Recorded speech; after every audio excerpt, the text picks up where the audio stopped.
বন্ধুরা, তো আজকে চলে আসলাম একটা বাঙালি প্রসিদ্ধ একদম জনপ্রিয় খুবই সুস্বাদু ইলিশ মাছের মাথা দিয়ে কচু শাক। তো খুবই দুর্দান্ত হয়, এইভাবে একবার ট্রাই করে দেখো, আমার রেসিপিটা ফলো করো, স্কিপ না করে পুরো ভিডিও দেখো। খুবই দুর্দান্ত হয় কচু শাক দিয়ে ইলিশ মাছের মাথা দিয়ে।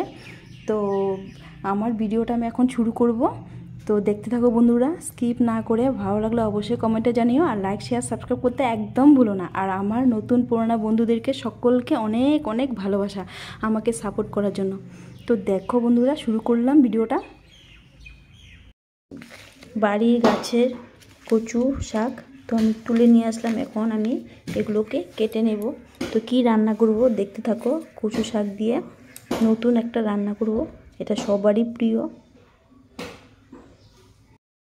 আমি কচুর ডুকাগুলো কেটে নিয়েছি, কেটে ভালোভাবে ধুয়ে নিয়েছি।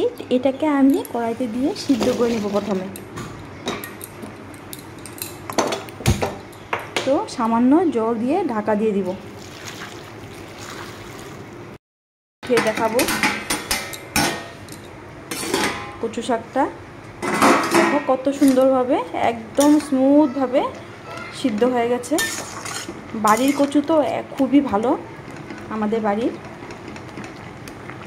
একটুকু হাতের ধরে না, চুলকায় না।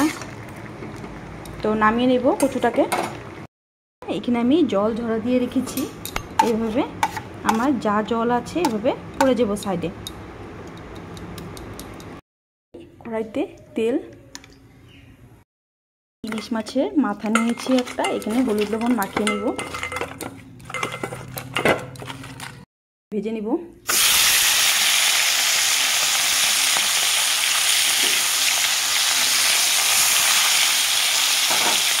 ভালোভাবে ভেঙে চুড়ে ভাজা করে নিয়েছি, তুলে নেব।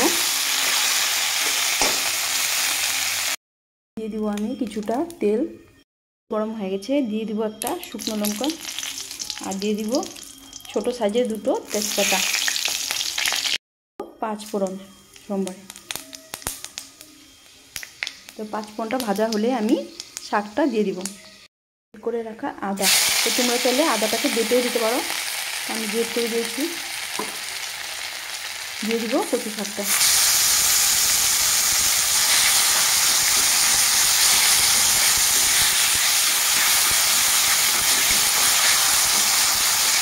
পুরো রঙের জন্য মতো নুন, গুঁড়ো, ধনে গুঁড়ো ছোটো চামচের 1টা চামচ দিয়েছি আমি জিরার গুঁড়ো, আর 1টা চামচ দিয়েছি ধনের গুঁড়ো। তো ভালোভাবে মিশিয়ে নেব। আর এখানে দিয়ে দেবো 2টো কাঁচা লঙ্কা ছিঁড়ে।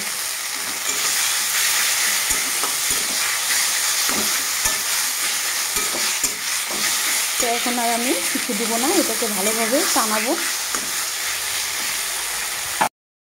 ইলিশ মাছের মাথা দেবো,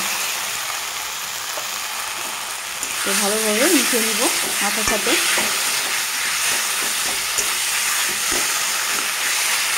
তো এইভাবে কচু শাক বানিয়ে দেখো, খুবই দারুণ হয় খেতে।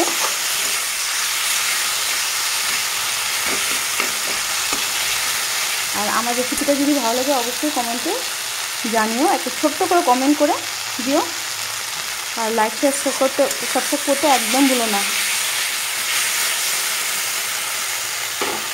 আমার হয়ে গেছে, এখন আমি নামিয়ে নেব। তো যারা যারা আমার নতুন বন্ধুরা আমার ভিডিও দেখছো, অবশ্যই আমার চ্যানেলটাকে সাবস্ক্রাইব করো, আর সাইডে থাকা বেল বাটন আইকনটা ক্লিক করে দিও, যাতে আমার নতুন নতুন রেসিপিগুলো আপলোড করার সাথে সাথে তোমাদের এখানে পৌঁছে যায়। তো এখন আমি কচু শাকটাকে তুলে নেব।